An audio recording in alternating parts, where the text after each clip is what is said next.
Somebody like this guy, Chrisley, whatever his name is, I never saw the show. I've only seen clips where he's running around being rich. You know, he gets let off the hook. But somebody like, you know, anybody that we might know who needs help doesn't get the help from this administration. In a fiery and emotionally charged episode of The View, the co-hosts unleashed a wave of righteous fury at former President Donald Trump over 2 eyebrow-raising White House pardons, and let's be clear, they didn't hold back. The discussion quickly turned into a courtroom of public opinion, with Whoopi Goldberg and Behar leading the prosecution. Reality TV stars Todd and Julie Chrisley were also pardoned of tax evasion and fraud, totaling over $30 million. You know who called their child, their daughter Savannah, with the news. Take a look. It's a terrible thing, but it's a great thing because your parents are going to be free and clean, and I hope we can do it by tomorrow. Is that okay? We'll try getting it done tomorrow. So wonderful. Give them, I don't know them, but give them my regards. I still don't believe it's real. I'm freaking out. The fact that the president called me, President Trump, didn't just commute their sentences. He gave them a full, unconditional pardon. So for that, I am forever grateful. Their verdict? Clear. This isn't justice, it's privilege for sale.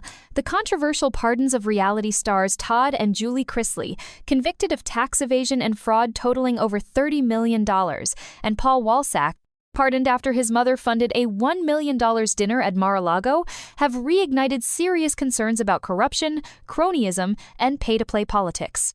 As Joy sarcastically but accurately put it, according to this administration, if you're a reality star with a lot of money and a tax cheat and you commit fraud, that's good.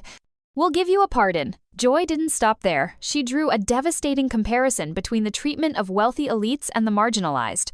Poor people on Medicaid or food stamps, according to this administration, those are the real moochers in the country, she exclaimed. They have to be taken off of health care or food stamps. Well, according to this administration, if you are a reality star with a lot of money and a tax cheat and you commit fraud, then that's good. We're going to give you a pardon.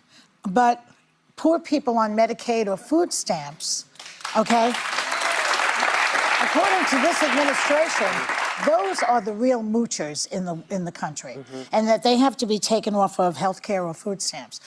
Americans need to understand what's going on. That's what's going on. Somebody like this guy, Chrisley, whatever his name is, I never saw the show. I've only seen clips where he's running around being rich. You know, he gets let off the hook. But somebody like, you know, anybody that we might know who needs help doesn't get the help from this administration. Americans need to understand what's going on. That's what's going on. Her voice trembled with conviction. This isn't just political theater. It's the real, painful inequality tearing at the soul of the nation. If you want to know how this lays down, there's a booklet you can get from the ACLU, she said, holding up an invisible copy of the Constitution of the United States. There are things you don't do in America. It's not us saying it. It's the Constitution saying, we don't do this in America.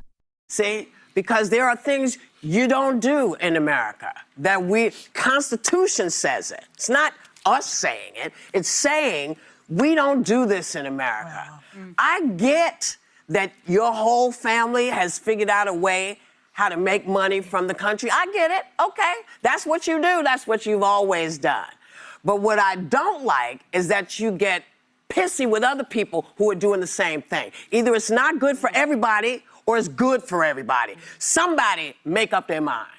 Co-hosts painted a damning picture of a presidency that placed a for sale sign on the White House lawn, a sentiment echoed by Ana Navarro, who warned, it's not normal or honest or ethical. Basically, if you're a supporter or donor, you can buy pardons. Her frustration echoed across the table, noting how Trump's dealings go beyond pardons, a $400 million Qatari jet, a crypto grift, and endless profiteering from power. And let's be real, they're right. This isn't just a scandal. It's a dangerous normalization of corruption, where access to power is auctioned off to the highest bidder. Pardons, which should be rare acts of mercy for the wrongly convicted or unfairly sentenced, are being used as political poker chips by a man more concerned with loyalty and luxury than law and order. Trump's defenders will cry whataboutism, citing past presidents.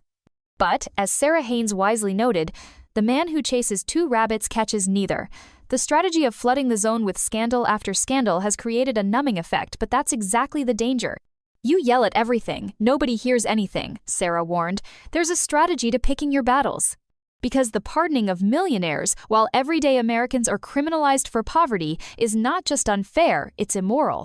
Pardons for tax cheats like the Chrisleys send a dangerous message. Cheat the system, flaunt your wealth, and if you have the right connections, all will be forgiven. Meanwhile, families are ripped apart over petty drug charges, and the homeless are jailed for survival.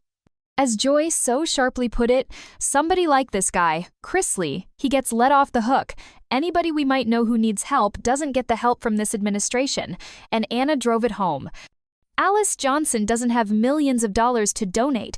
This isn't about political bias, it's about moral clarity. Pardons should serve justice, not serve the highest bidder. If there's one message Whoopi, Joy, Anna, and the rest of The View want America to hear, it's this. Don't normalize this. Don't accept it. Don't forget it. This is not how a democracy survives. This is how it decays.